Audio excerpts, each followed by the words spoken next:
gi weche mogik minyalo medo.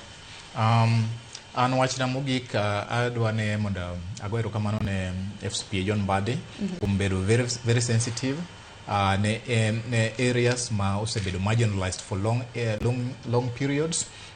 Neno koketo mahino ahinya trying to correct historical injustices by allocating funds to areas kata economic sectors mosebedo deprived of resources for long years. Aneno ka jo Northeastern nyalo yudo pesa in issues mag livestock, kech livestock kanyo bende is a great opportunity ma kobedo utilized maber nyalo create opportunities.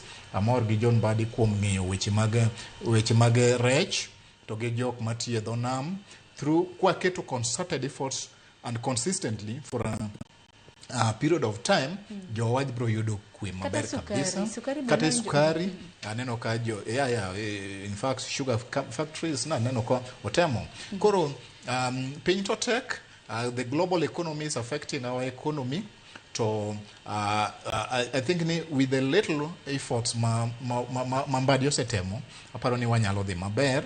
What we need to do as an individual, as an investor, giminyalo timo as an individual en nyaki position yourself strategically. Kata ibed mana nyathi school, kata ibed ng'at mamanyo, nyaki identify opportunities moketigi. Kata kidwa dhi value addition from agriculture's point, kata kidwa dhi manyo job opportunities from AI and technology and issues mar emerging, take up with these opportunities, mondo utilize them. To bende anyalo kwayo jo wanigi embrace these opportunities maka gibire kor gweng mondo wayudgi. Gima temo medo en Mbadi otemane ng'iyo kaka stima allocation moket mar inajini stima okwinjo ke kalu kabisa ma by the end of this time okwinjo bed ni nitiere kamoro kaluo ma pod nie mudho no ndie kuwothe aoya kinde mabende chano kata mana kinde mabende ichiwo iwacho no ndie gotoche otoyo wuotha aoya to kata kamano iwacho ni energy ni bene achiel kuom sectors mabende no yudo lose iwacho ni they are losers na giyudo lal nikech e komende iwacho ni supplementary estimates 1 nochiwnegi kanyo siling bilion 62.63 sani na giyudo a very huge drop no migi kanyo siling bilion 35.77 en nikech gima government temo implement an alternative sources of energy watemo wacho weche mag solar energy watemo weche mag geothermal weche mag energy mar renewable safe and environmentally friendly koro mago ma government temo mondo o explore ahinya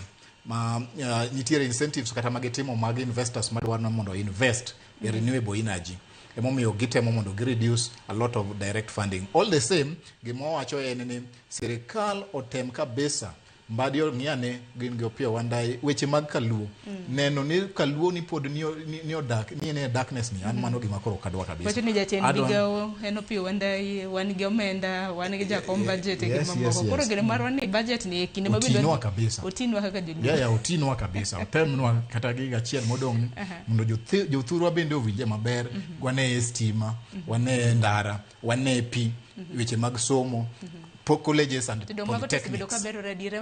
No, wadwa no medi ketgi mondo wabende wayud kaka wakonyore. Adira makende makawuone mikwano makinywa kia. Erokamano ahinya. Gonu erokamano ahinya kuom yuoro twak CPA Rikodera kanyakla kod FCPA Bernard Siero. En mana ni thuole mong'adowa to kata kamano nitiere ote moko ka. Ahinya ne aparo ni nitiere CPA nitiere Akukotieno mar Ohinga, Timlich Ohinga, County ma Migori, penja CPA Rick ni Mbadi dhi tiyo gi yo mane e choko osuru kuom jite mapok noti godo. To bende mari bende nano Banada, nitiere Mokelo ka nitiere Nyagwethe. Penja Banada ni kowacho ni pesa momi county government okoromo. To komachielo bende kodwaro osuru. Karo dwaro ni sirikal ogol pesa kanye mondo tide godo jopiny. Moko kuom mote mopogore ma bende giora. Aparo ni inyalo dwoko mana mapiyo nikech sauti sama yo wang'wa. Okay. Gimote magawacho and allocation